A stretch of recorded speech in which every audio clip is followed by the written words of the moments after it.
بسم الله الرحمن الرحيم. السلام عليكم ورحمة الله وبركاته. Waalaikumsalam warahmatullahi wabarakatuh.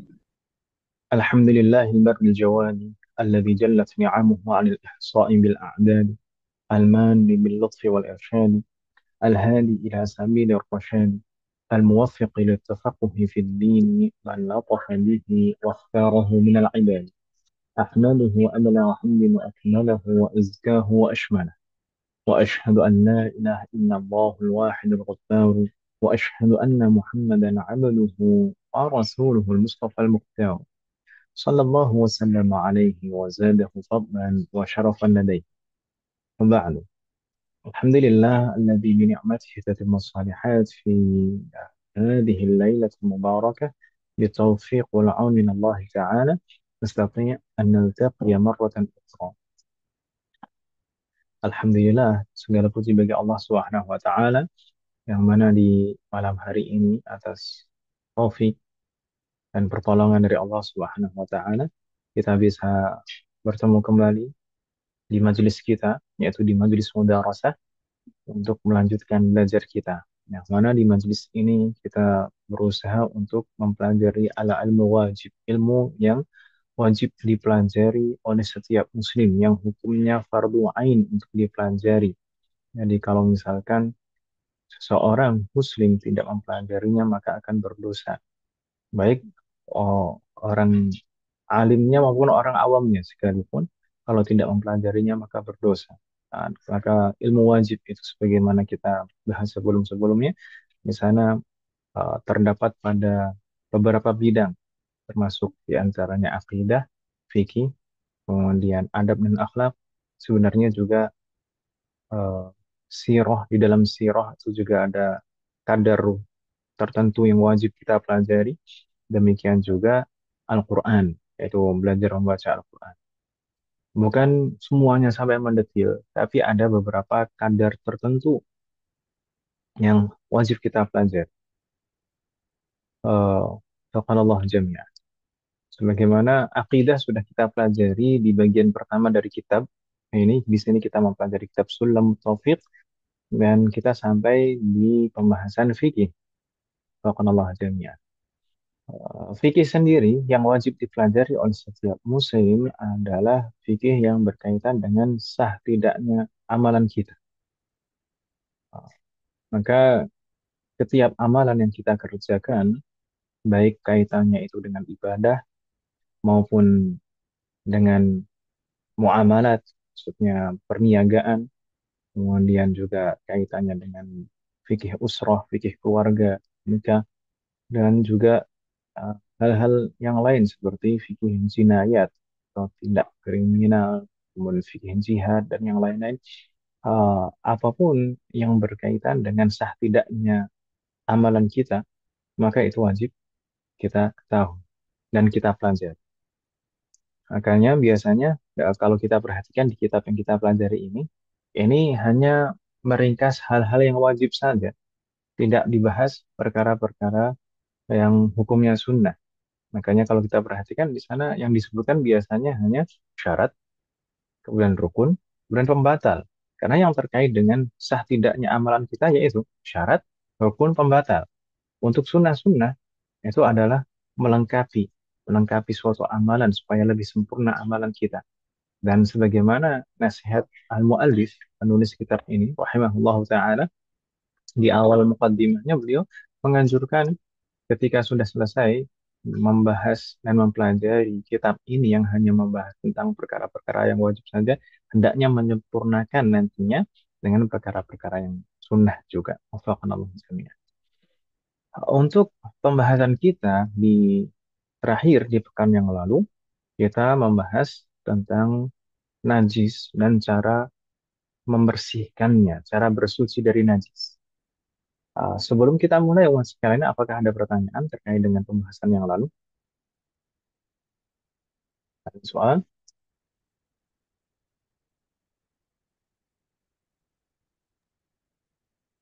Oh, Muhammad? Yujud, Ustaz. La yujad.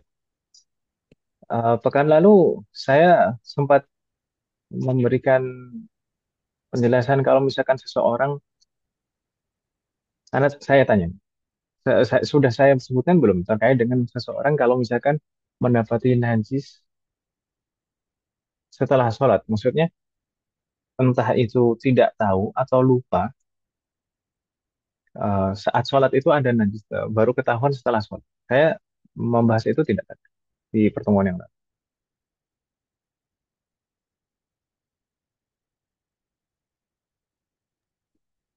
Belum Belum, ya, Ustaz? Ustaz. Belum, Ustaz. Belum ya? Ini terkadang kondisi yang sering ditanyakan atau dialami beberapa dari kita. Bagaimana kalau seseorang sholat dan ternyata entah itu di badannya atau di pakaiannya atau di barang yang dia bawanya ternyata ada najis yang mana saat sholat itu dia tidak tahu atau sebelumnya dia tahu tapi lupa gitu. Nah, kalau misalkan pakaiannya itu terkena najis kan. Kemudian sholat. Kemudian setelah sholat baru tahu atau baru ingat. Maka apa yang harus dilakukan?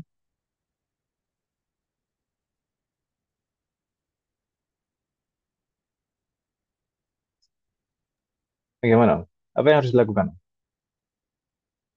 Diulang apa ya? Sahih. Karena syarat sah sholat, di antara syarat sah sholat adalah suci dari najis. Baik suci badannya, pakaiannya, tempatnya, dan juga barang yang dibawanya. Ya kan ya, Hmm. kemarin sebagaimana kita bahas sebelumnya. Itu semuanya harus suci dari najis. Maka kalau seseorang saat sholat tidak tahu kalau di yang kita sebutkan tadi, badannya, pakaiannya, tempatnya, atau di barang yang dia bawanya ternyata analisis tidak tahu atau sebelumnya tahu tapi lupa. Kemudian selesai sholat baru tahu atau baru ingat. Maka harus mengulang semua sholat yang diyakini bahwasanya sholat itu dilakukan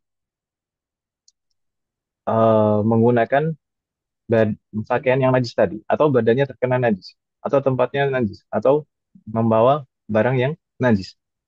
Kalau yakin setiap sholat itu menggunakan atau terkena najis tadi, maka harus diulang semua sholat itu. Kalau Berbeda tidak halnya tahu terus gimana Ustaz? kalau tidak Kalau tahu dia terus, ya kalau tidak tahu terus gitu gimana Ustaz? eh, kalau tidak tahu terus beda lagi. Karena tidak tahu terus beda lagi. Nggak masalah, namanya orang tidak tahu kan. Tapi kalau tahu, tahu setelah sholat baru tahu, ya harus mengulang sholat atau eh, baru ingat. Ya. Sebelumnya tahu terus lupa. Oh ini setelah sholat baru ingat maka diulang sholat. Ini kalau memang betul-betul yakin, Om. Ya. Kalau memang betul-betul yakin najis itu sudah ada selama kita sholat tadi. Misalnya kalau kita ketika selesai sholat itu mendapati di kaki kita ada najis. Selesai sholat ya. Entah itu misalkan gambarannya selesai sholat tepat misalkan ketika setelah salam kemudian saat zikir kita melihat oh ternyata di kaki kita ada najis misalkan kotoran cicak misalkan atau misalkan di pakaian kita misalkan. Atau mungkin ada jeda waktu misalkan setelah sholat, salam, kemudian zikir, beberapa saat kemudian setelah duduk-duduk atau ngobrol, kemudian terlihat di pakaian ternyata ada kotoran. Kalau kita yakin kotoran itu ada sejak tadi selama kita sholat, maka wajib diulang sholatnya. Misalkan yang membuat kita yakin itu apa? Misalkan kotorannya di situ memang sudah betul-betul kering dan penyet gitu. Jadi kan itu sudah lama berarti. Ya kan Ibu ya? Ah, namun berbeda halnya kalau masih meragukan. Oh, nggak tahu ini kotorannya ini sejak sholat tadi sudah ada atau baru ini. Karena misalkan kotorannya masih basah. Kalau kotorannya masih basah kan ada kemungkinan-kemungkinan. Ya kan Ibu ya? Kalau kotorannya masih basah menunjukkan kemungkinan-kemungkinan bisa jadi saat sholat tadi sudah ada atau bisa jadi setelahnya. Maka di sini meragukan. Maka nggak masalah. Tidak usah diulang sholat. Begitu Ibu ya? Wadah Muhammad. Waduh. Baik, Ada, Wafaqanallah. Ustaz. Tapi kalau misalkan kita melihat seseorang entah itu di badannya, pakaiannya, atau barang yang dibawanya, atau tempatnya ada najis, saat dia sholat, maka kita harus memberitahu. Wajib bagi kita yang melihatnya itu dan yang mengetahuinya itu untuk memberitahu orang yang sholat eh, dengan najisnya itu. Kita harus memberitahunya karena apa namanya? Ibaratnya itu seseorang kalau ada orang berbuat maksiat, maka kita wajib untuk mengingatkannya. Demikian juga ini, ketika seseorang melakukan kewajibannya, sedangkan kewajibannya itu kita tahu tidak sah kalau dilakukan seperti itu, maka kita wajib untuk memberitahu. Begitu Ibu ya? Wafakallahu jami'an. Taib. Alhamdulillah kita sudah selesai dari pembahasan najis. Sebenarnya itu bagian dari eh, syarat sah, bagian dari syarat sah sholat. Dan di sini di malam hari ini, insya Allah kita akan membaca dan membahas kelanjutan dari pembahasan itu, yaitu apa yang disebut al-mu'allif di sini faslun fi syurutin ukhra lis-shalah. Pasal yang membahas tentang syarat-syarat yang lain tentang sholat, tentang sahnya sholat, dari syarat-syarat sah yang lain dari sholat. Mungkin ada yang mau membaca umat sekalian, di antara umat sekalian, kalian latihan membaca umat. Ustadz, boleh tanya sedikit nggak Ustadz? Apa Bagaimana? Om? Ustadz? Bagaimana? Setelah Nggak, kalau tanya yang nanti tentang baca Om ya. boleh boleh Ustadz. Yang Nah, tentang membersihkan najis itu ya Ustadz. Kan nah, kadang-kadang kalau kayak darah head yang disepray itu ya Ustadz. Kan nah. apa itu kan kadang susah ya bersihnya. Jadi nggak bisa yang bersih banget gitu. Pasti apa kayak masih ada nodanya dikit. Itu udah dibersihin masih ada nodanya dikit kan. Nah itu dia statusnya gimana ya? Jadi spraynya itu kalau kita Pelan-pelan. tidur di situ dalam keadaan masih dalam wudhu gitu. Nah, Bu Dita, pertemuan yang lalu hadirah tidak? Saya kemarin hadir kayaknya Ustaz. Hadir Om ya. Allah yahfadzuk. Heeh. Seperti kita bahas sebelumnya, eh, kan najis itu ada sifat-sifatnya Ibu ya. Najis itu ada Mm-mm. sifat-sifatnya. Kalau misalkan kalau najasah ini ya biasanya ada bendanya, ada wujudnya, kemudian eh, ada rasa, warna, dan aroma. Ya kan Ibu ya? Mm-mm. Maka kalau najasah ini ya yang ada bendanya, ada wujudnya, kotoran misalkan seperti itu, maka harus dihilangkan kotoran. Bagaimana dengan rasa? Rasa itu kalau tersisa maka tetap najis, tetap dihukumi najis, kecuali darurat. Kalau darurat kemarin kita jelaskan betul-betul tidak bisa dihilangkan kecuali dengan memotongnya atau kalau diteruskan bakal sobek ini. Itu darurat sudah. Itu jadinya ma'ku, bukan jadi nggak najis. Tapi kalau masih tersisa rasa itu tetap dianggap najis. Kalau misalkan darurat betul-betul kalau dilanjutkan bakal rusak, maka ma'fu statusnya ditolerir. Tapi kalau misalkan yang tersisa adalah warna saja atau aroma saja, memang betul-betul nggak bisa dihilangkan, oh ya. Memang betul-betul nggak bisa dihilangkan rasa, apa namanya, warna dan aroma itu memang betul-betul nggak bisa dihilangkan. Maksudnya salah satu dari keduanya, nggak bisa kalau dua-duanya. Kalau dua-duanya nanti dianggap seperti rasa tadi. Kalau dua-duanya berbarengan itu masih ada warna dan aromanya, maka itu masih najis statusnya, seperti rasa. Tapi kalau yang tersisa hanya salah satu di antara warna atau aroma, maka itu sudah bersih, sudah dianggap suci. Gitu, Ibu ya? Sudah Dimaafkan dianggap ya suci. Ustaz. Nah, bukan najis sama aquah, bukan najis yang ditolerir, bukan. Tapi sudah dianggap suci, gitu ya.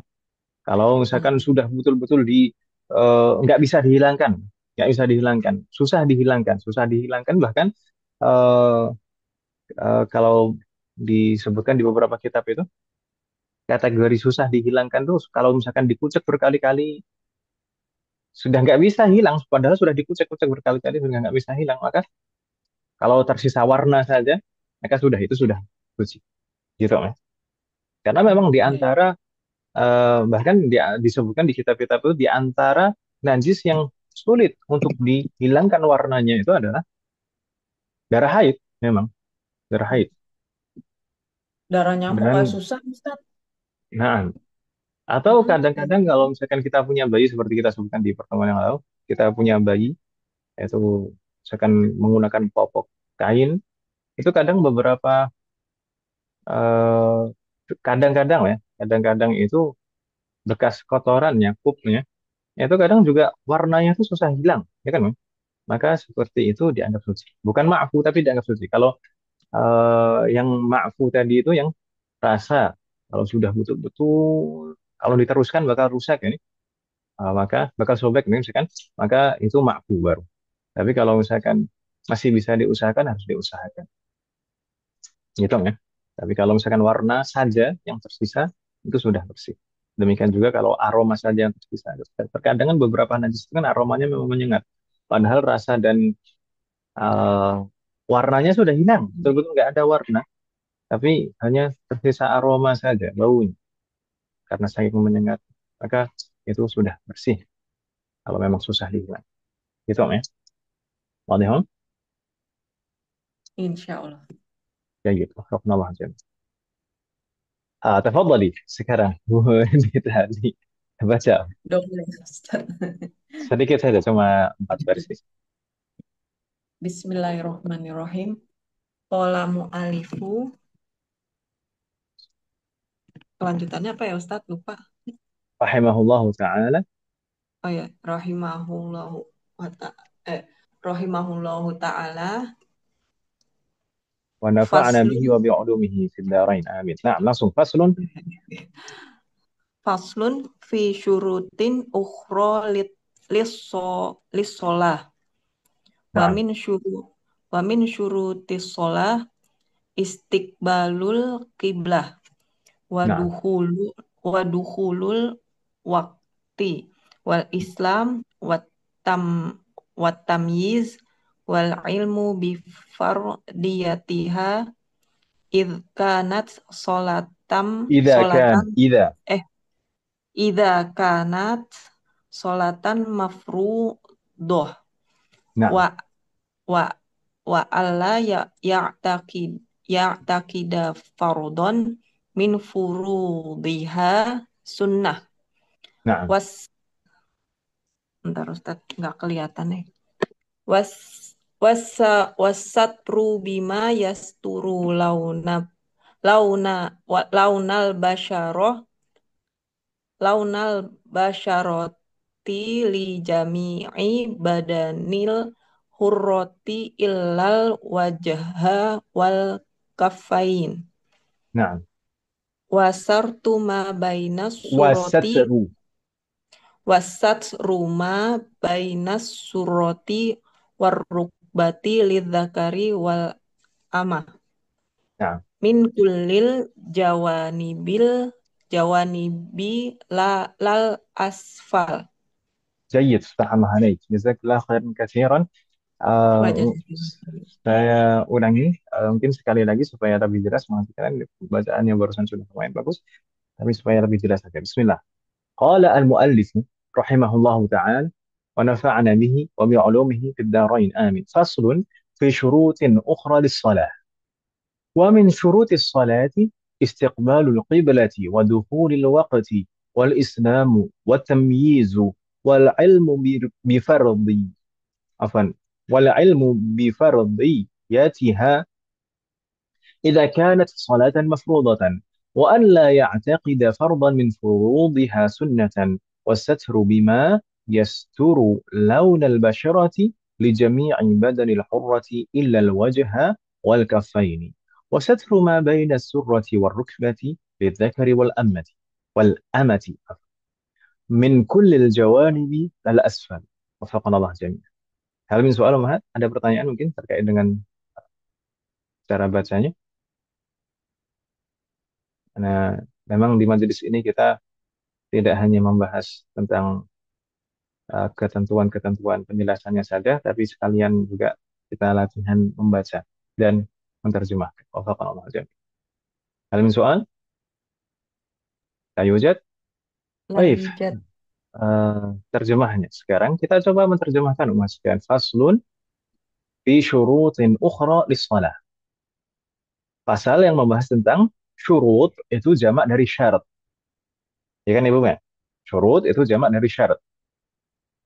Ukhra ini adalah sifat untuk muannas. Karena syurut di sini bentuknya jamak ghairu aqil, jamak tidak berakal, maka sifatnya bentuknya mufrad muannas, ukhra. Kalau mudzakkar akhar, syarutun akhar. Karena di sini syurut ini jamak ghairu aqil, maka sifatnya menggunakan sifat mufrad muannas, ukhra, yang lain, syarat-syarat yang lain dari sahnya salat, lis salat.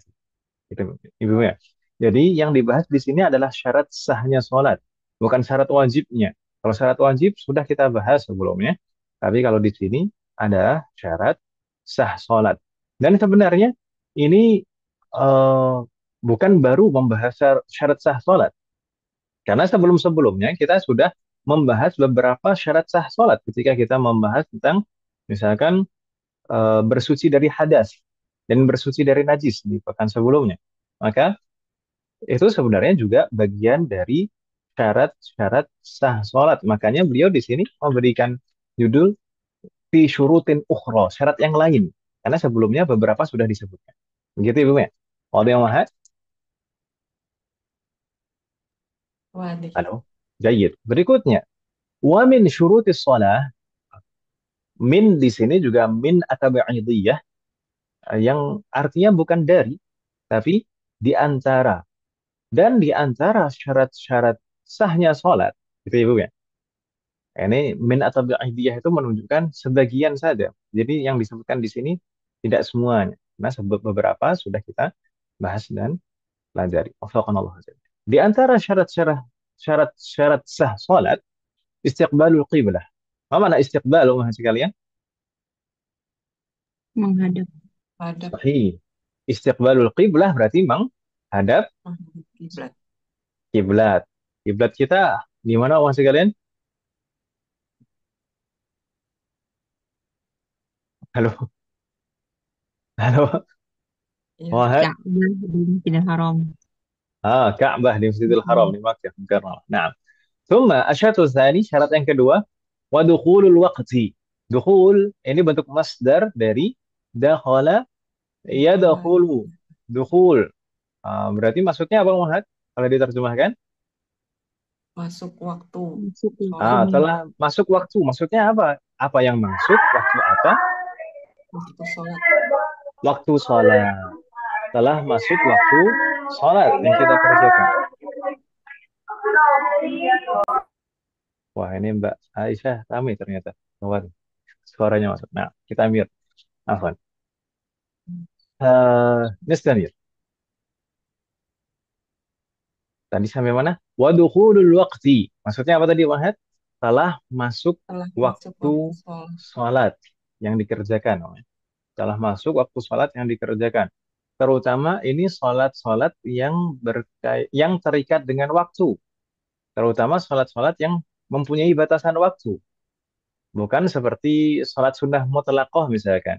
Kalau sholat sunnah mutlaqah, enggak, tidak ada batasan waktu, ya kan Ibu? Nah, maka syarat ini berlaku untuk sholat-sholat yang mempunyai batasan waktu. Dukhulul waktu telah masuk waktu sholat yang dikerjakan. Summa asyartu rakam kam? Asyartu thalith. Syarat yang ketiga, wal islamu. Islam. Harus muslim. Ini syarat yang ketiga. Syarat yang keempat apa Mahat? At-tamyiz. Maksudnya at-tamyiz apa Mas sekalian? Seseorang sudah mencapai kondisi mumayyiz. Mumayyiz. Ini istilah Islam, mumayyiz. Ini sudah pernah kita bahas beberapa kali di kitab ini juga, di majelis ini. Ya kan Ibu ya? Wafaqanallah jami. Berikutnya, wal ilmu bi fardiyatiha. Atau di sini kok fardiyah. Nah, fardiyah. Nah, wal ilmu fardiyatiha. Maksudnya apa Ibu sekalian?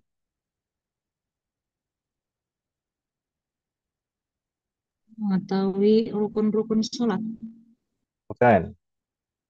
Ini itu nanti akan dibahas di syarat berikutnya. Di sini maksudnya al ilmu ini mengetahui dan memahami, maksudnya, meyakini tentang wajibnya sholat yang dikerjakan. Makanya di sana di dalam kurung ada keterangan tambahan, idza kanat sholatan mafrudatan. Jika sholat yang dikerjakan adalah sholat fardu. Maka harus tahu kita hukumnya ini adalah sholat fardu. Jangan hanya ikut-ikutan gitu ya. Nggak tahu kalau itu sholatnya wajib. Maka ini juga syarat sahnya sholat. Karena seperti kita sempat mungkin singgung meskipun kita belum sampai ke pembahasan rukun sholat, tapi kita pernah menyinggung terkait dengan niat. Kalau niat sholat itu, kalau sholatnya adalah sholat fardu, maka harus dihadirkan di dalam hati. Sholatnya adalah sholat fardu. Maka harus tahu. Kalau nggak tahu, gimana kita bisa menentukan kalau sholat ini adalah sholat fardu? Ya kan Ibu Mẹ? Subhanallah. Naam. Berarti al-ilmu bi fardiyatiha, mengetahui, memahami, atau meyakini tentang wajibnya sholat fardu yang dikerjakan. Gitu ya, Bu ya? Wadih Mahat? Paham, Halo? Ustaz. Jayid. Bisa, Ustaz. Berikutnya, wa alla ya'taqid. Ini syarat yang keberapa? Berikutnya, Mahat? Wahid, isnan, salasa, arba'un, 6. sita. Yang keenam. Nah, wa an la ya'taqida fardan min furudiha sunnah. Ini syarat yang penting, namun terkadang tidak diperhatikan oleh kebanyakan orang. Apa ini maksudnya, Mas sekalian? An la ya'taqida. I'taqada ya'taqidu. I'tiqad. Aqidah itu dari kata ini, akarnya sama. Ma makna i'taqada ya'taqidu? Ma Ini. meyakini, sahih. An la ya'taqida, tidak meyakini apa Om? Fardhan min furudiha sunnatan. Rukun-rukunnya sebagai sunnah. Tidak meyakini rukun-rukunnya sebagai sunnah. Bahkan hanya salah satu rukun saja. Kalau seseorang ketika sholat meyakini salah satu rukunnya itu sebagai sunnah, padahal rukun itu wajib. Kalau seseorang sholat kemudian meyakini salah satu rukun sholat itu sebagai sunnah, maka tidak sah sholat. Maka penting nanti setelah pembahasan ini, kemudian nanti pembahasan pembatal-pembatal sholat, nanti akan kita bahas rukun-rukun sholat. Kita harus tahu di luar kepala harusnya, harus tahu di luar kepala mana saja yang rukun sholat. Kata saat kita sholat, yang rukun sholat itu mana? Itu ya, Bu ya. Wadih mahat. Terjemahnya insya Allah nggak bingung ya. Alla ya'taqida fardan min furudiha sunnah. Ini baru terjemah, belum penjelasan. Tidak meyakini rukun-rukunnya sebagai sunnah. Berikutnya, syarat yang ke-7. Wasatharu bima yasturu launal basyarati. Ma makna? As-satru. As-satru di sini maksudnya adalah satrul aurah, Mas sekalian. Berarti menutup apa, Umat? Menutup aurat. Menutup aurat. Satr itu penutup, halang. Ya kan Ibu? Berarti satr. As-satr di sini maksudnya adalah satrul aurah, menutup aurat. Bima yasturu launal basyarah. Dengan suatu benda yang yasturu launal basyarah. Bisa menutup warna kulit. Dengan benda yang bisa menutup warna kulit. Itu Ibu ya. Menutup warna kulit. Harus dengan suatu benda, Om ya. Jadi tidak cukup kalau hanya dengan pewarna saja kulitnya diwarnai. Meskipun kalau pewarna itu bisa menutup warna kulit, iya. Tapi itu kan bukan dengan suatu benda. Makanya di sini menggunakan bima yasturu launal basyara, dengan benda maksudnya. Gitu ya, Bu ya. Wadih mahat. Dan benda yang digunakan itu harus menutup warna kulit. Harus menutup warna kulit. Jadi kalau nerawang maka tetap tidak sah sholatnya. Meskipun menggunakan pakaian. Wafakanallah jauh. Insya Allah nanti akan kita bahas nanti di penjelasan. Kemudian al-mu'allif di sini menyebutkan batasan-batasan aurat di dalam sholat. Dan beliau hanya mencukupkan batasan-batasan aurat di dalam sholat saja, karena memang di sini konteks pembahasannya adalah di dalam sholat. Meskipun sebenarnya aurat itu nanti ada macam-macam. Aurat itu kalau di dalam pembahasan sholat itu adalah yang wajib ditutup. Kalau di dalam pembahasan nikah, aurat itu adalah maksudnya yang haram untuk dilihat. Jadi dua hal yang berbeda dalam bab yang berbeda. Kalau aurat, pengertian aurat dalam pembahasan sholat itu ma yajibu satruhu, sesuatu yang wajib ditutup dari badan. Tapi kalau dalam pembahasan kitabun nikah, bab nikah, kalau maksud aurat di sana adalah ma yahrumun nadharu ilaih, sesuatu yang bagian tubuh yang tidak boleh dilihat. Dan aurat sendiri sesuatu yang kalau misalkan kita katakan aurat itu adalah sesuatu yang wajib ditutup, maka di sana berbeda-beda apakah seseorang itu dalam kondisi sholat atau di luar sholat. Di luar sholat itu apakah di hadapan mahramnya atau di hadapan selain mahramnya. Maka berbeda-beda. Dan apakah itu laki-laki atau perempuan itu juga berbeda. Gitu Ibu ya. Dan yang disebutkan di sini oleh al-mu'alif di sini hanya aurat ketika sholat saja. Beliau menyebutkan li jami'i badanil hurrati illa al-wajha wal kaffain. Jami' badan. Maksudnya jami' badan itu apa maksud kalian? Seluruh badan. Seluruh badan al-hurrah. Apa makna al-hurrah? Wanita merdeka ya Ustaz. Sahih. Jadi aurat yang dibahas pertama di sini adalah aurat wanita merdeka. Uh, Aurat wanita merdeka tadi di dalam sholat apa Jami'u al-badan illa, tapi ada pengecualian. Illa al-wajha wal kaffain. Semua badan kecuali apa, Mat? Muka dan kedua Naam, telapak tangan. kecuali muka dan tangan. Muka dan tangan. Tangan batasannya sampai pergelangan. Saya tidak menerjemahkan dengan telapak tangan. Karena telapak tangan itu beda, bahasa Arabnya bukan kaf. Telapak tangan itu rohatul yad. Bahasanya nanti akan kita bahas saat membahas rukun sholat pada pembahasan ruku. Nah, itu kita akan temukan istilah rohatul yad, nah, telapak tangan. Tapi kalau kaf itu bukan telapak saja, tapi dari ujung jari sampai pergelangan. Gitu Ibu ya. Wal Berikutnya, berikutnya setelah beliau menyebutkan aurat bagi wanita merdeka, yaitu seluruh badannya kecuali wajah dan tangan, nah, tangan dari ujung jari sampai pergelangan. Beliau menyebutkan wasatru ma baina surrati wal rukbati lidzakari wal unsa. Lidzakar wal unsa untuk laki apa? Lidzakar wal amah maksudnya. Lidzakar wal amah. Zakar itu maksudnya laki-laki, amah itu maksudnya apa maksud kalian? Budak perempuan. Budak perempuan. Sahih. Kalau tadi disebutkan sebelumnya hurrah itu untuk wanita merdeka, maka yang berikutnya ini budak perempuan. Dan budak perempuan memang batasan auratnya kalau dalam sholat itu sama seperti laki-laki. Itu Ibu Men. Wafaqanallah jami'an. Nanti insya Allah akan kita bahas lebih detail. Wafaqanallah.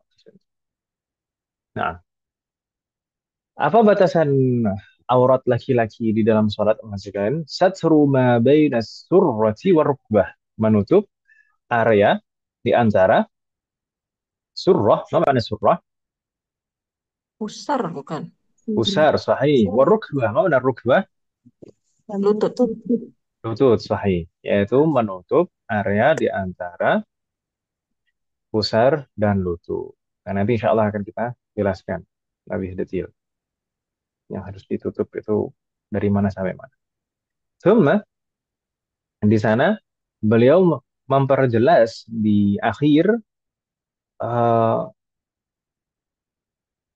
menutup aurat itu apakah dari semua arah atau bagaimana? Maka beliau menyebutkan min kullil jawanibi lal asfali. Min kullil jawanib. Jawanib itu jamak dari janib. Maksudnya adalah arah. Dari semua arah lal asfali. Kecuali kecuali asfal itu apa, Om? Bagian bawah. Kecuali dari bawah. Jadi menutup aurat itu wajib dari seluruh arah, baik depan, belakang, kanan, kiri, termasuk atas. Lal asfal, kecuali bagian bawah. Dan ini juga perlu penjelasan nanti. Bagian bawah ini maksudnya gimana?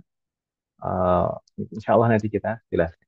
Hal ini soal Muhammad terkait dengan terjemahnya saja. Ada pertanyaan terkait dengan terjemahnya. Wah, sekalian belum kita jelaskan ini. Terjemahnya jelas tidak, Om? Hal ini soal. Afwan Ustaz, bagian bawah itu maksudnya telapak kaki atau bagaimana, Ustaz? Jadi begini, ketika seseorang sholat dalam kondisi berdiri, Om, ya, ini bukan sholat dalam kondisi miring atau tidur atau duduk, enggak. Tapi sholat dalam kondisi berdiri. Ketika sholat dalam kondisi berdiri, itu kan ada 6 arah. Maksudnya dia seseorang ini sebenarnya bisa dilihat dari 6 arah, dari depan, belakang, kanan, kiri, atas. Kemudian bisa juga dari bawah. Apalagi kalau misalkan di panggung, maka bisa dilihat dari bawah. Bisa, ya?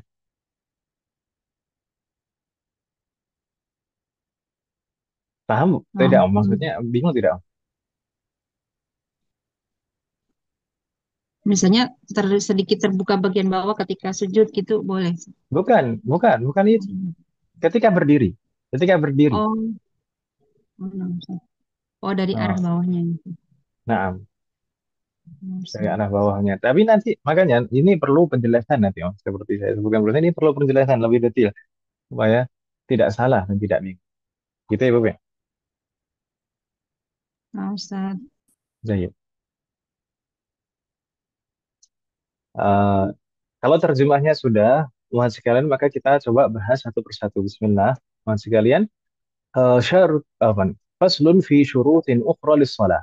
Kita sudah pernah membahas tentang istilah syarat, mohon sekalian. Syarat yang Ustaz, dan yang dimaksud di Ustaz, sini. Nah, Ustaz, aku bagaimana? mau nanya. Ini masuk bab sholat ya, Ustaz ya? Nah, ini pembahasan syarat sah sholat. Nah, bagaimana? Berarti udah masuk bab sholat ya? Nah, sudah, tanyanya gitu saja, Om. Saya kira masih ada lanjutannya, Om. Baik. Itu aja Ustaz. Ya, saya mau nanya juga nih. Kan kan wajah ya Ustaz ya. Itu sampai di batas dagu begini, apakah biasanya kan orang kan ada yang sampai ngokok ke dalam gitu ya, dagunya jadi kelihatan. Masuk kata ininya nih di bawah dagu leher begini, Ustaz. Insya Allah kita bahas nanti. Insya Allah Kan kita ada jelaskan. beberapa pendapat Ustaz tuh. Nah, Nah, masa kasih tahu beberapa Ustaz. bulan. Enggak lah, itu batasan wajah itu ya batasan yang wajib dibasuh saat wudhu. Wajah, pengertian Kata batasan yang wajah itu ya. menutupi aurat pas sholat, Ustaz. Nah, Menutupi aurat. ya Muka batasan kah? wajah itu ya batasan Dagu. wajah saat wudhu itu. Ya, sudah begitu. Ya, Kita pernah menyinggungnya saat pembahasan wudhu. Nanti insya Allah kita jelaskan lagi. Bismillah. ya, Gitu ya, Ustaz. Bu. Tayyib. Syarat, umat sekalian, syarat itu apa sebenarnya maksudnya syarat, umat sekalian? Apa bedanya syarat dengan rukun? Pernah kita bahas. Masih ingat, umat sekalian?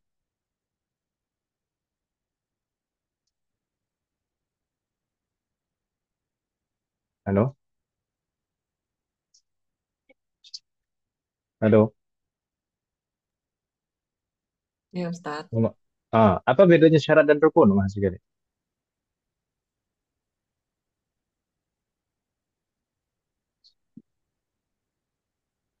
Oh, hening lagi. Mana ini, Wan?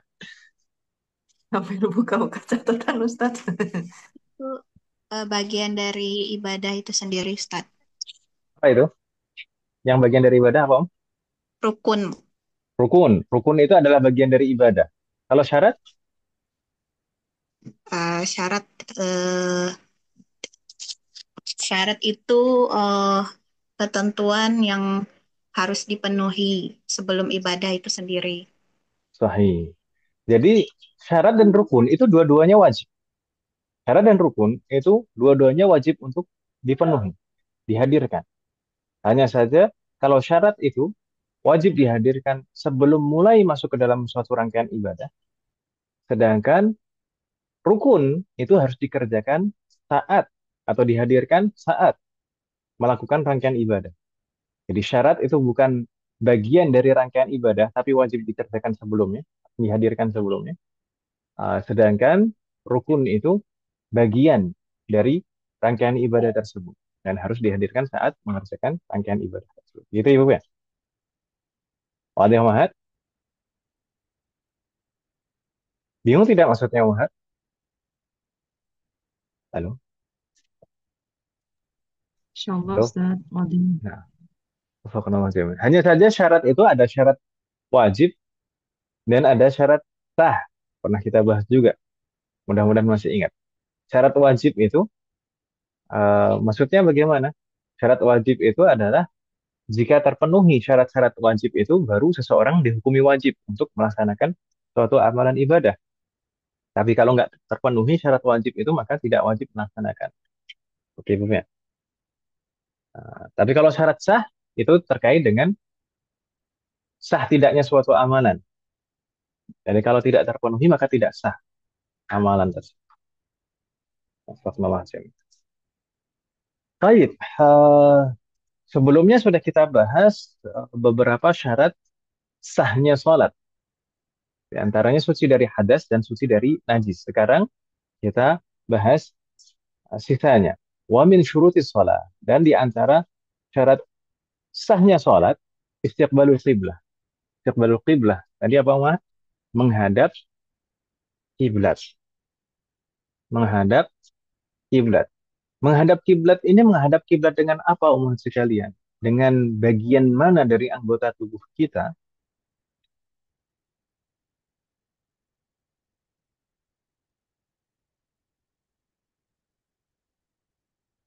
Oh,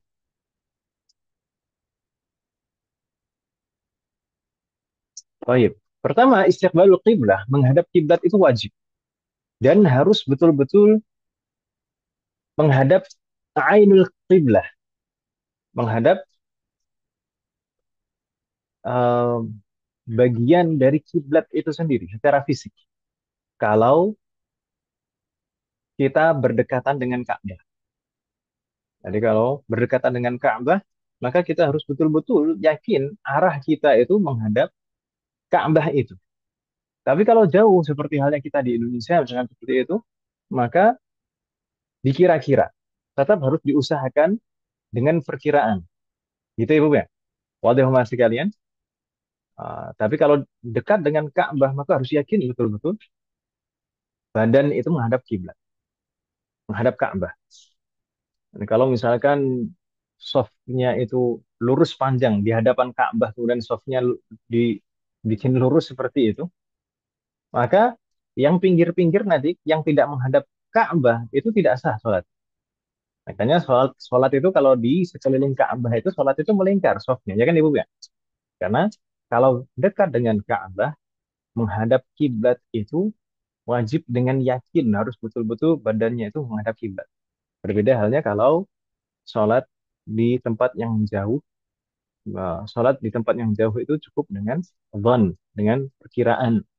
Kira-kira ini menghadap kiblat. Jadi kalau safnya itu lurus terus tidak masalah. Allahumma sini. Begitu Ibu ya. Waktu yang mahat. Insya Halo. Allah. Waduh. Naam. Kemudian kita menghadap Ka'bah, menghadap kiblat itu dengan apa kita yang wajib? Apakah dengan seluruh badan kita itu wajib menghadap kiblat dari mulai wajah sampai ujung jari kaki? Halo.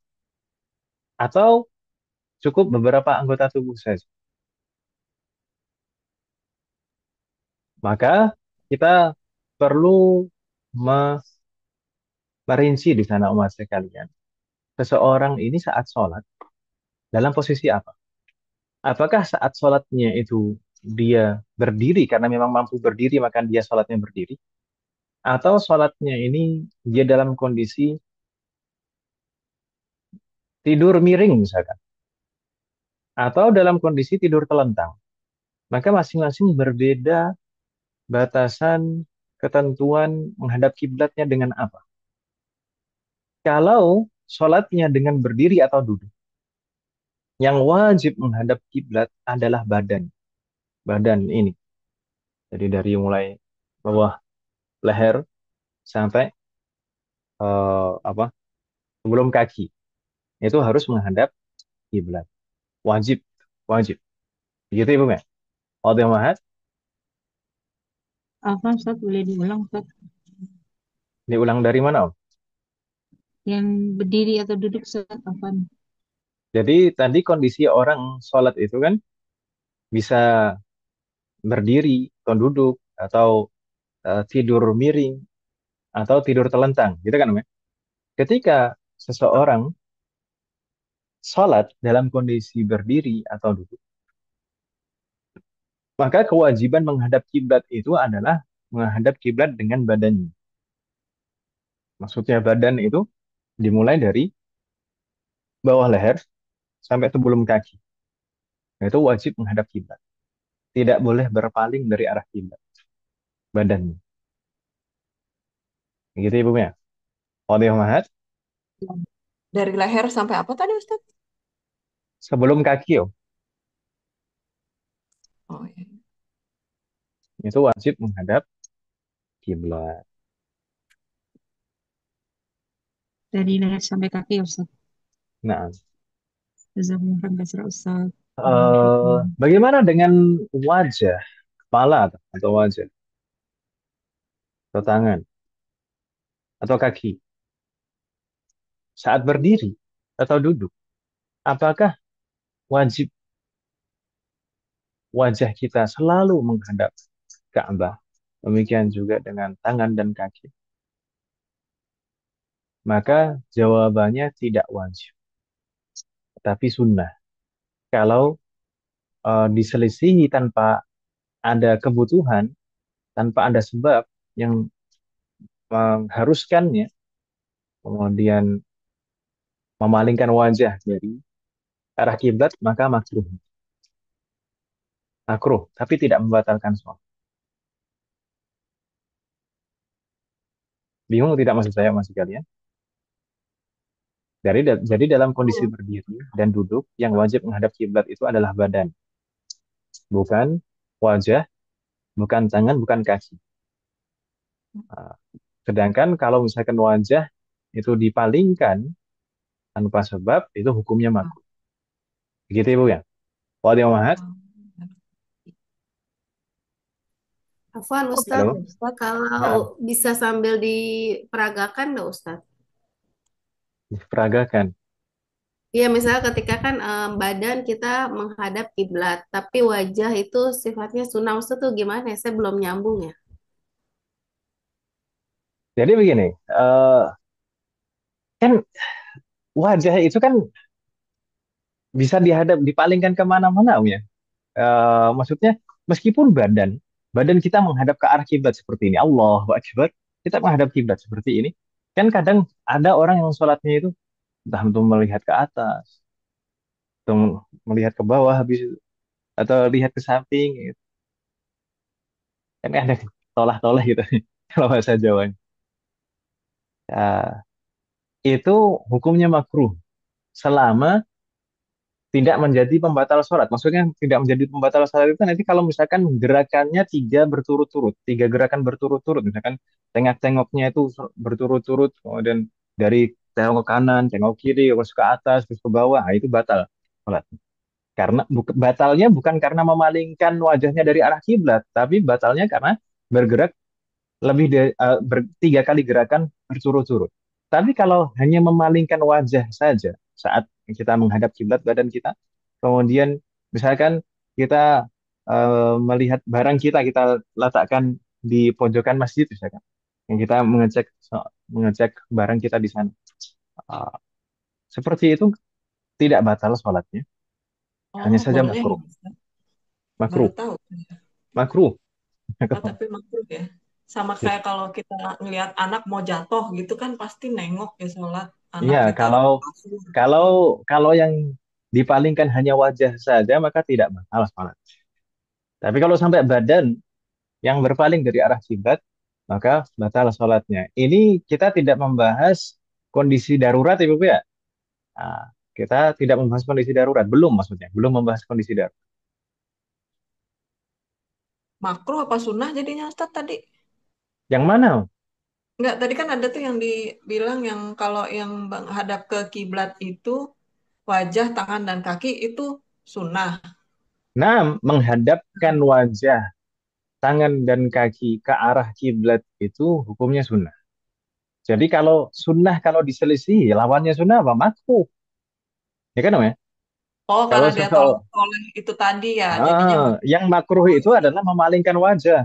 Memalingkan wajah itu makruh. Kalau menghadapkan wajah sunnah, kan gitu. oh iya, iya, iya, paham Ustaz. Ya, iya. Soal akhir, ada lagi pertanyaan Wahid? Pertanyaan Ustadz, Bagaimana Om? kalau misalnya lagi sholat gitu Ustadz, terus kan ada anak kecil yang tarik apa tarik mukena kita, terus kelihatan tuh rambutnya semua itu gimana Ustadz? Zoomnya putus. Nanti insya Allah akan kita bahas pada pembahasan Satrul Aurah. Ayo, Insya Allah. beneran. Tahlah. Makasih Ustadz. Afwan. Soal akhir,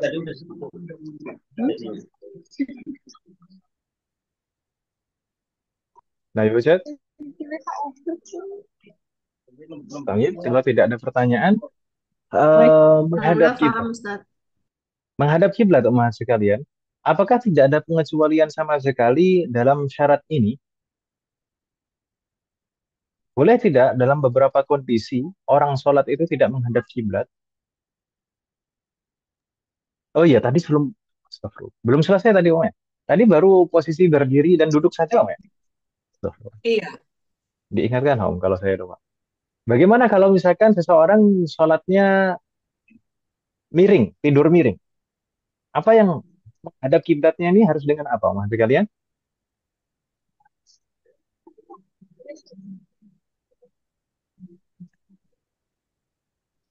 Kalau tidurnya miring, maka menghadap kiblat itu harus dengan badan dan wajah. Kalau di sini ya, wajib dengan wajah.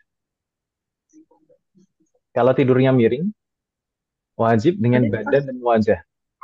Jadi wajah tidak boleh dipalingkan dari arah kiblat kalau sholatnya dalam kondisi tidur miring. Gitu Ibu kan? Dikasih. Wadah Mahat? waduh. Kasih Wajah sama dong. badannya gitu ya Ustaz. Kemarin 200 Gimana Om? Apa wajah sama badannya semua ya miring. Nah, wajah dan badan. Kalau tidur miring, kalau sholatnya dalam posisi tidur miring, maka yang wajib menghadap kiblat adalah badan dan wajahnya, semuanya. Badan dan wajah. Jadi wajahnya tidak boleh dipalingkan. Berbeda dengan kondisi posisi berdiri atau duduk tadi. Kalau wajah tidak wajib, ini sunnah. Tapi kalau dalam sholatnya dalam posisi tidur miring, maka yang wajib diarahkan ke kiblat adalah badan dan wajah, termasuk wajah. Ya. Wajah harus dihadapkan kiblat. Demikian juga kalau bagaimana kalau tidurnya, sholatnya dalam kondisi atau posisi tidur telentang. Bagaimana kalau telentang? Maka yang wajib menghadap kiblat itu adalah telapak kaki dan wajah juga. Jadi, kalau tidur telentang, sholatnya tidur telentang, maka hendaknya kepala itu sedikit diangkat. Jadi diberi bantal yang agak tinggi supaya sedikit menghadap ke kiblat. Gitu Ibu kan? Iya. Jadi kalau tidurnya telentang, arah telapak kaki itu harus diarahkan ke kiblat. Dan wajahnya itu harus diangkat sedikit. Diganjel dengan bantal misalkan seperti itu supaya mengarah ke kiblat. Begitu Ibu ya. Jadi yang Kaki wajib berarti mengarah ke bawahnya gitu ya, Ustaz? bagaimana Om? Telapak kakinya berarti harus tegak gitu ya, biar dia ngadep ini. Ya, ya yang penting telapak kakinya ngadap ke kiblat lah. Kelihatan ya. Karena Betul. kadang itu orang telapak kaki itu kaki ya saat saat diletakkan itu kadang ada yang bisa tegap terus seperti ini, kadang ada yang nggak bisa tegap seperti ini. Oh, yang bisanya gini loh. Iya. Gitu ya. Yang penting Mm-mm. telapak kakinya mengarah ke kiblat sudah. Oh iya iya iya. Telapak kaki. Ada.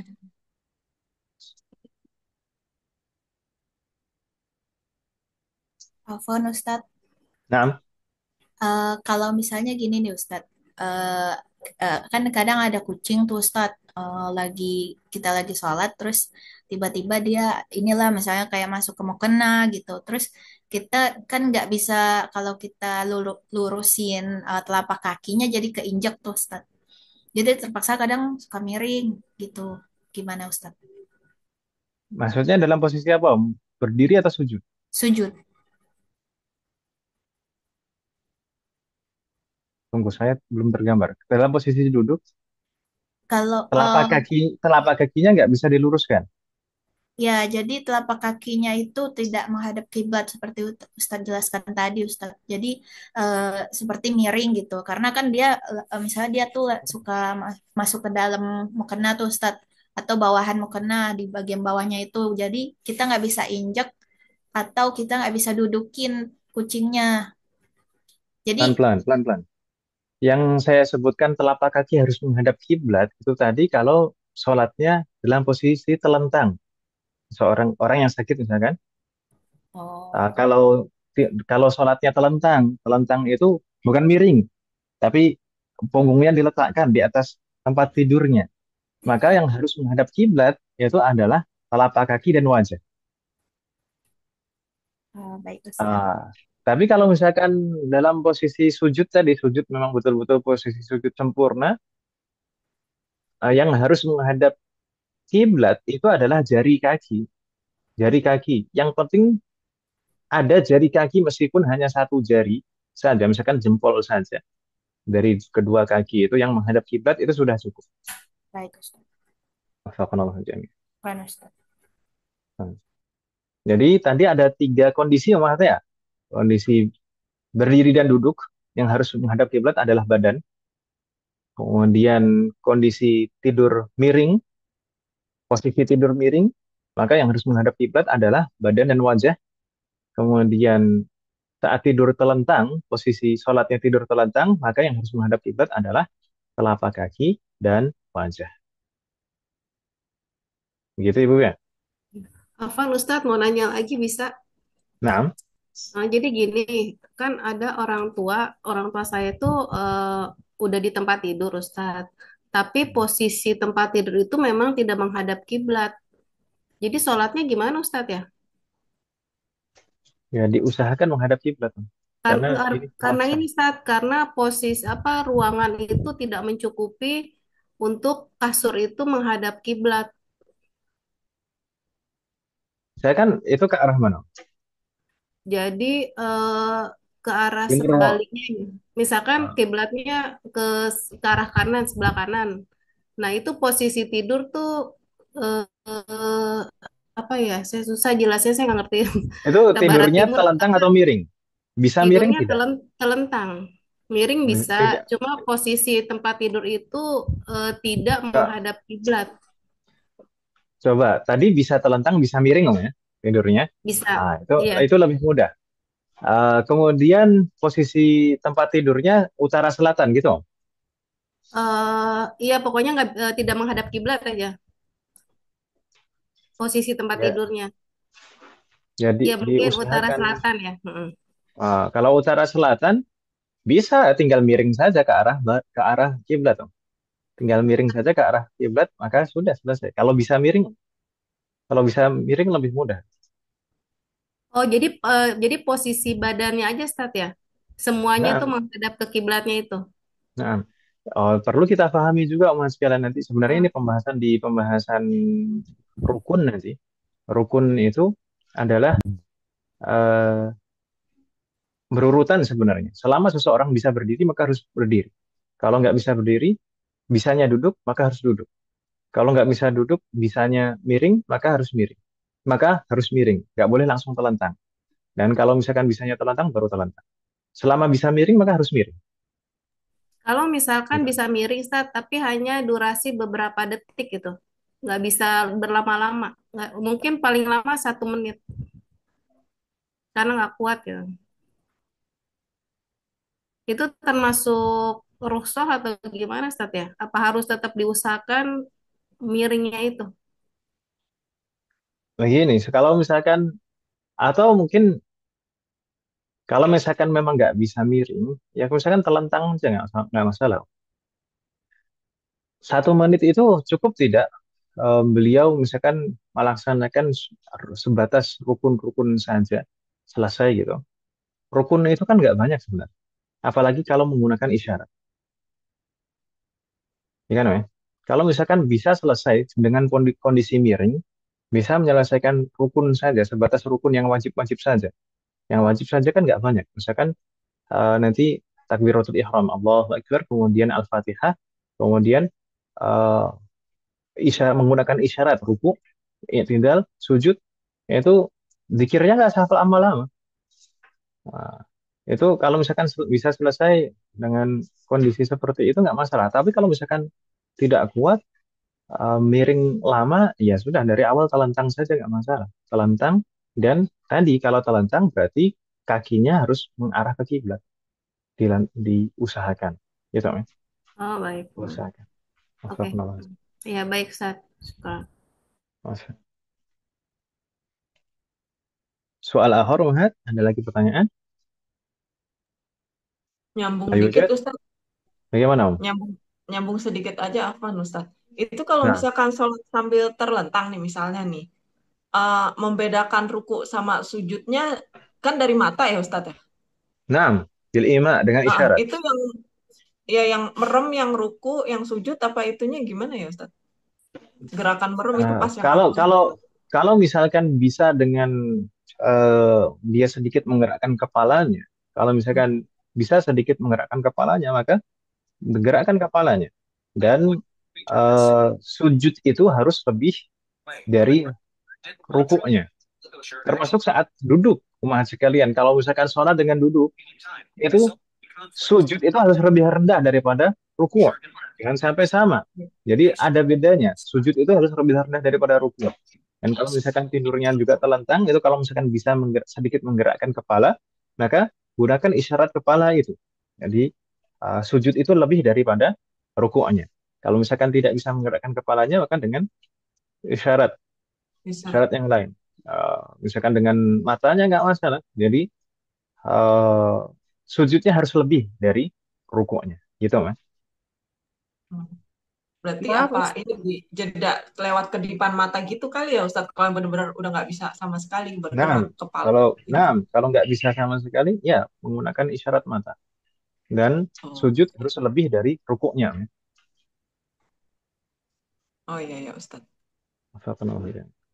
Ron Kak, Ustaz. Afwan Ustadz mau tanya, kalau Nah, posisi miring, itu kan miring itu kan pakai lengan apa bahu kanan, kiri, sahih. itu boleh. Maksudnya pakai kiri boleh atau harus pakai bahu kanan. Miringnya itu loh Ustadz. Miringnya yang paling afdal, miringnya seperti posisi orang di dalam kubur, kepalanya di utara. Oh, ya, ya. Baik. Astagfirullah. Ya, Jadi miring kanan, Om, ya. Miring kanan. ya, ya. Baik. Baik. Soal akhir,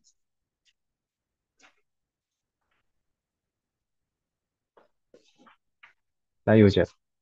Saya tadi mau bahas apa? Oh ya, apakah ada pengecualian, umat sekalian, terkait dengan menghadap kiblat ini? Apakah ada kondisi-kondisi yang kita boleh tidak menghadap kiblat? Ini saya sebenarnya ini pernah ditanyakan di beberapa waktu yang lalu.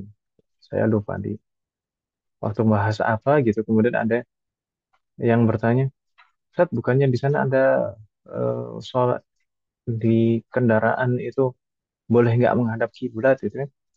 Terus kemudian saya bilang, tidak semua kondisi sholat di kendaraan itu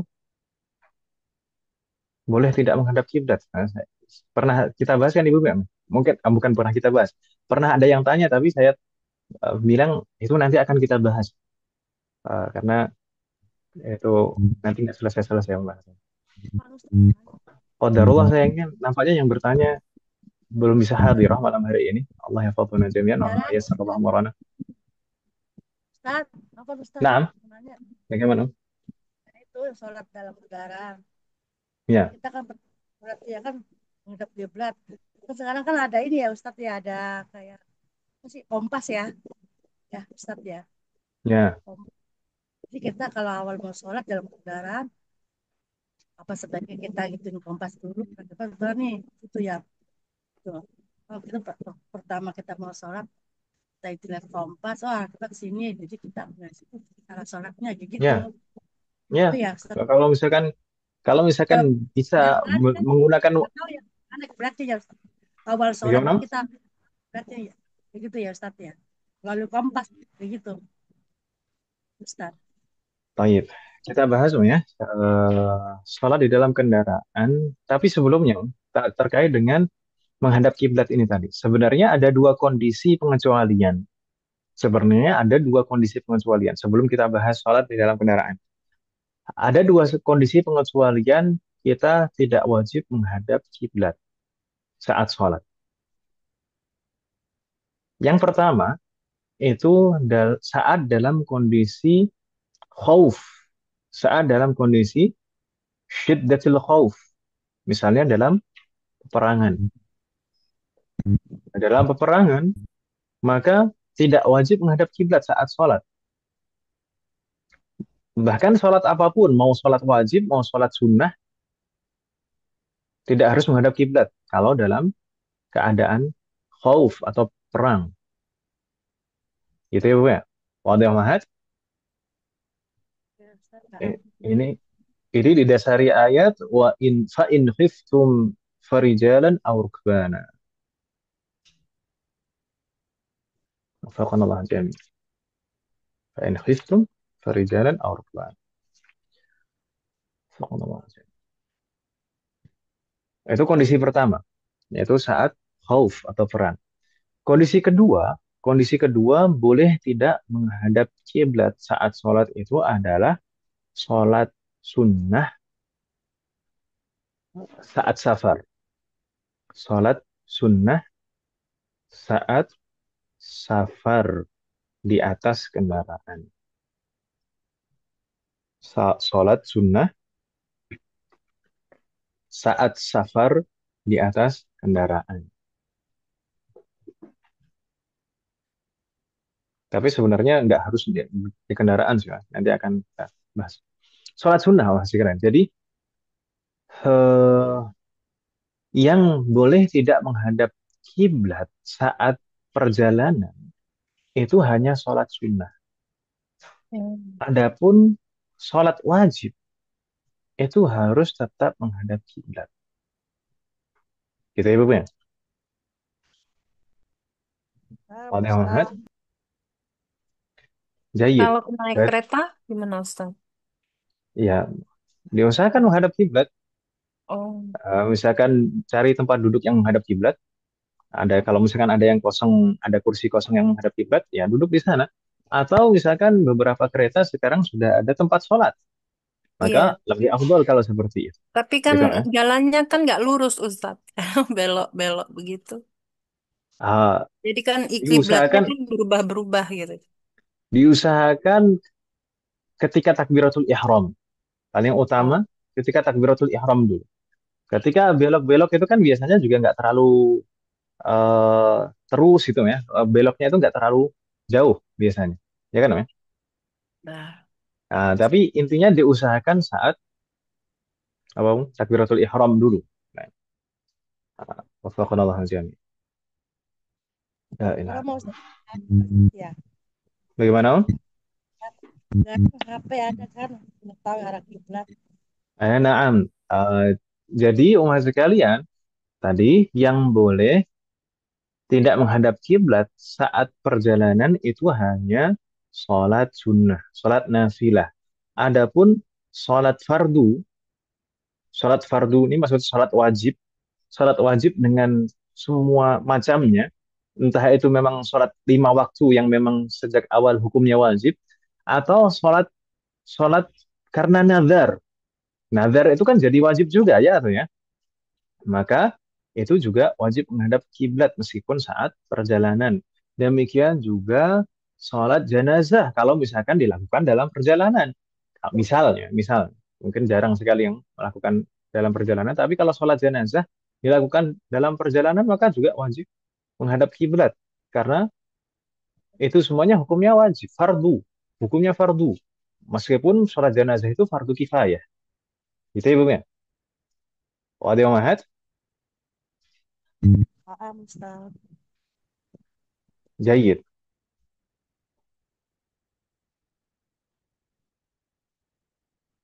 Jadi kalau sholat fardu, baik 5 waktu atau karena nazar atau sholat jenazah tadi, meskipun dalam kondisi perjalanan harus menghadap kiblat.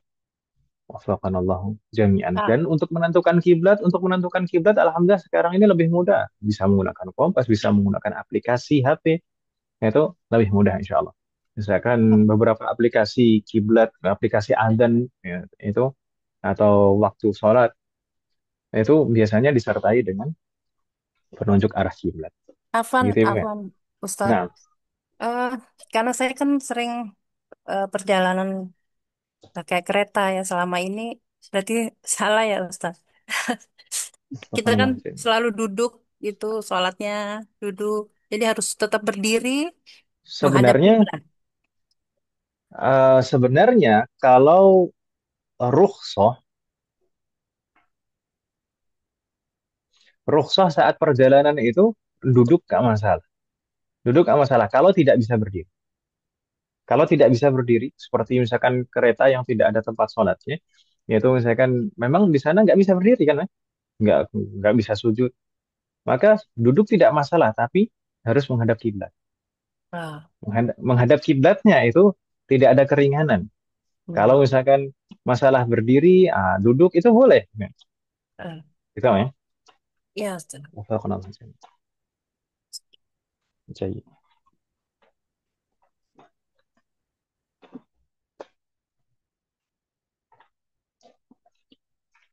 tapi perjalanan itu kan memang kalau dahulu itu kalau sekarang perjalanan semuanya dalam kendaraan. Kalau dulu kan ada yang perjalanan itu dengan jalan kaki, ya kan Ibu? Ya? Kalau seseorang perjalanan dengan jalan kaki, maka boleh berjalan. Berjalan itu saat saat berdiri, saat tasyahud, itu boleh berjalan. Tapi saat ruku dan sujud itu harus berhenti dan menghadap kiblat. Nah, tapi ini jarang jarang terjadi di zaman sekarang. Kalau zaman sekarang perjalanan jauh jalan kaki malah dianggap aneh kan Ibu? Ya? Astagfirullahaladzim. Sekilas saja saya sebut. Astagfirullahaladzim. Ada pertanyaan yang lain, Mas sekalian?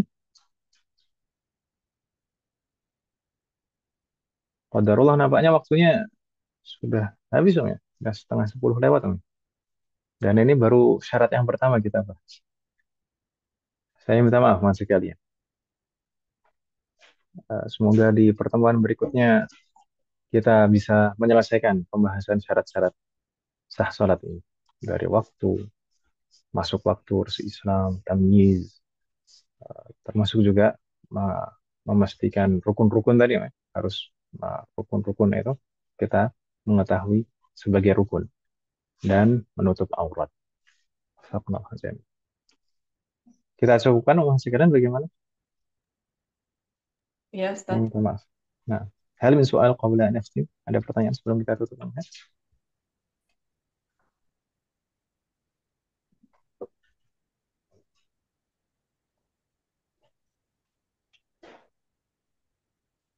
La yujad. Nah, Richard. Faqanallah. In kana la yujad, fa naktafi bihadzal qadar. Kalau tidak ada pertanyaan, maka kita cukupkan sekalian. Semoga Allah memberikan taufik pada kita semuanya untuk pekan depan di pertemuan berikutnya kita bisa menyelesaikan pembahasan syarat-syarat sah salat. Semoga apa yang kita bahas dan pelajari hari ini bermanfaat dan barokah.